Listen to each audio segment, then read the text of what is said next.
కనిపించకుండా పోయారంట. పాపం కదా ఐరేంద్రి. అవును దినా, అయినా ఇలాంటి ముసలోళ్ళని కిడ్నాప్ చేయడమేంటి? ఏముంటుంది ఐరేంద్రి, ఇలాంటి పెద్దవాళ్ళని కనిపించకుండా చేశారంటే ఆస్తులో అంతస్తులో కారణమవుతాయి, అంతే కదా.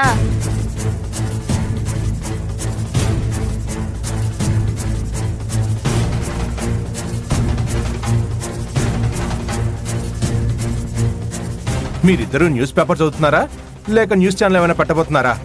ఎందుకంత గట్టిగా మాట్లాడుతున్నారు? ఆహా, అది కాదు శ్రీకర్.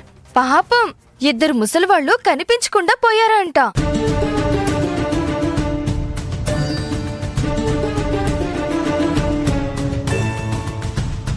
వాళ్ళ గురించి తెగ గాలిస్తా ఉన్నారంట.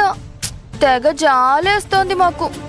అబ్బో, మీ ఇద్దరికి పక్క వాళ్ళ గురించి పట్టించుకోవడం, దీనంగా ఉండే వాళ్ళని చూసి జాలిపడ్డం, ఇలాంటి గుణాలన్నీ ఎప్పటి నుంచి మొదలయ్యాయి? ఇక మీరు ఆపుతారా? అక్కడికి మేమేదో పెద్ద బ్రహ్మరాక్షసులమైనట్టు. ఇంతకీ వాళ్ళు కనిపించకపోవడానికి కారణం ఏమై ఉంటుందో? ఎవరో పెద్దవాళ్ల విషయాల్లో తలతూర్చారంట పెద్దనాన్న. అందుకే ఇప్పుడు ఈ పెద్ద మనుషుల ఆచూకీ లేకుండా చేసేశారు. చూడండి.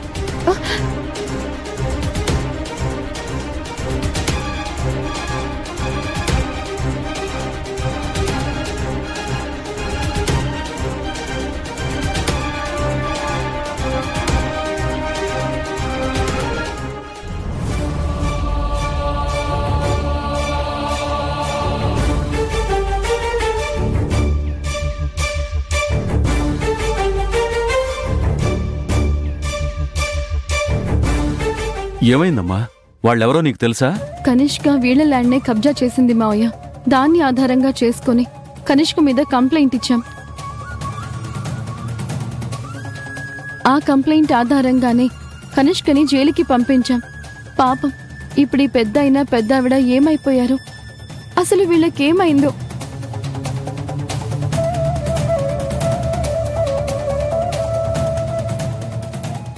పాము పుట్టలో వేలు పెడితే చీమలే కాదు పాములు కూడా కుడతాయి అన్నట్టు వీళ్ళు ఎక్కడ పడితే అక్కడ కాళ్ళు వేళ్ళు పెట్టుంటారు. అందుకే పెద్దవాళ్ళెవరో వీళ్ళని కాటేసుంటారు. వీళ్ళు మిస్ అవ్వడానికి కారణమేంటో నాకు తెలుసు మావయ్య. నేను బయటకు వెళ్ళొస్తాను. అబే,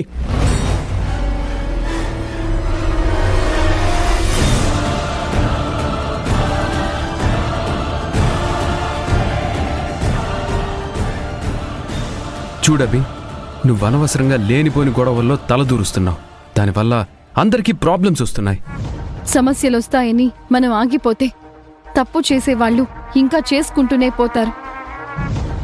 నేను వాళ్ళకి అలాంటి అవకాశం ఇవ్వదలుచుకోలేదు. అభి, నేను చెప్పేది విను. నీకు అనవసరం లేని విషయాల్లో తలదూర్చుకో. ఇది అవసరం లేని విషయం కాదండి, అతి అవసరమైన విషయం.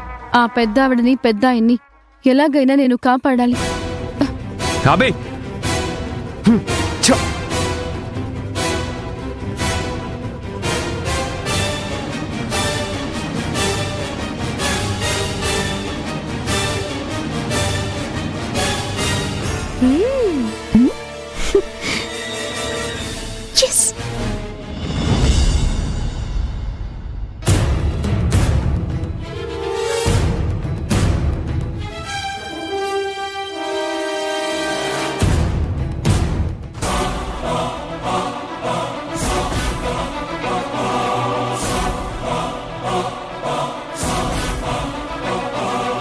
హే అభి, వాట్ ఇస్ సర్ప్రైజ్?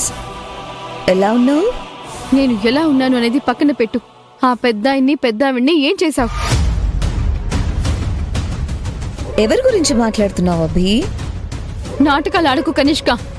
నీ మీద పోలీస్ కేసు పెట్టారని, నిన్ను జైలుకి పంపించారని ఆ పెద్దాయన మీద పెద్దావిడ మీద కక్ష కట్టావు కదూ? అభి, ట్రైన్ పట్టాల మీద స్పీడ్గా వెళ్తున్నప్పుడు అడ్డంగా ఏ జంతువులు రాకూడదు. ఒక్కవేళ వచ్చాయనుకో, అక్కడికక్కడే ప్రాణం వదిలేయాలి. నాలాంటి హై స్పీడ్ మనిషికి ఎదురుగా రాకూడదని జనాలకి తెలియాలి కదా. తెలియకపోతే ఇదిగో ఇలాగే హఠాత్తుగా మాయమైపోతారు.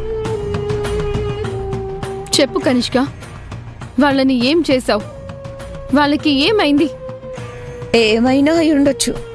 బహుశా పైకే పోయిండొచ్చు. కనిష్క,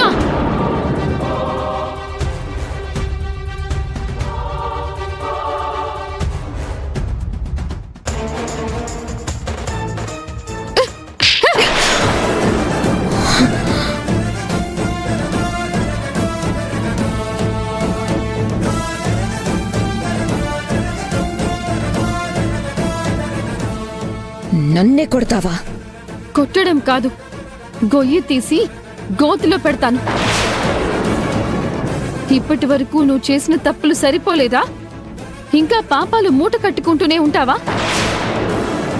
ఆ పెద్దావిడ ఎంతో కష్టపడి ఒక స్థలం సంపాదించుకుంటే ఆ స్థలాన్ని కూడా నువ్వు లాక్కున్నావు. ఎందుకు అని ప్రశ్నించినందుకు వాళ్ళని కొట్టించావు. కేసు పెట్టినందుకు ఇప్పుడు వాళ్ళని కనిపించకుండా చేశావు. వాళ్ళకేమైనా అయిందని తెలియాలి, నిన్ను చంపి పారేస్తాను.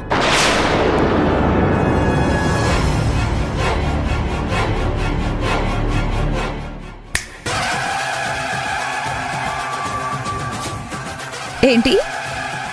నువ్వు నన్ను చంపి పారేస్తావా? పొగబగా మండే అగ్నిగోళాన్ని దోసెడి నీళ్లతో ఆర్పడం అంత సులువు కాదు. నీ బెదిరింపులకు ఇక్కడెవ్వరూ భయపడరు. ఆ పెద్దాయనకి పెద్దావిడికి ఏమైనా అయితే నేను ఎంత దూరం వెళ్ళడానికైనా సిద్ధంగా ఉన్నాను. వెళ్ళు వెళ్ళు, ఎంత దూరమైనా వెళ్ళు. కానీ నువ్వు ఒక విషయం మర్చిపోతున్నావు.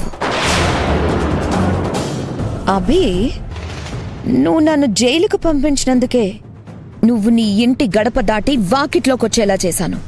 అలాంటిది నువ్వు నా చంప పగలగొట్టావు, నా ఆత్మాభిమానం మీద కొట్టావు. నేను నిన్నంత సులువుగా వదిలేస్తాననుకుంటున్నావా? ఏం చేస్తావు? ఏం చేయగలవు? నీకు బలం ఉండొచ్చు, బలగా ఉండొచ్చు, కానీ నీతి లేదు, నిజాయితీ లేదు. అది చాలు నిన్ను పాతాళానికి తొక్కేయడానికి. ఓ, నన్ను పాతాళానికి తొక్కేసేంత బలముందా? అయితే సరే, ఇక నుంచి నువ్వు నేను ఒక గేమ్ ఆడదాం అభి.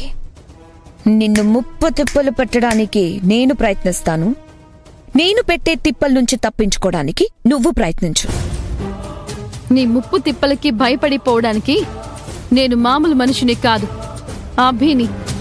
ఎలాంటి పరిస్థితినైనా ఎదిరించగలిగే ఆత్మవిశ్వాసం కలిగి ఉన్నదాన్ని. సరే అయితే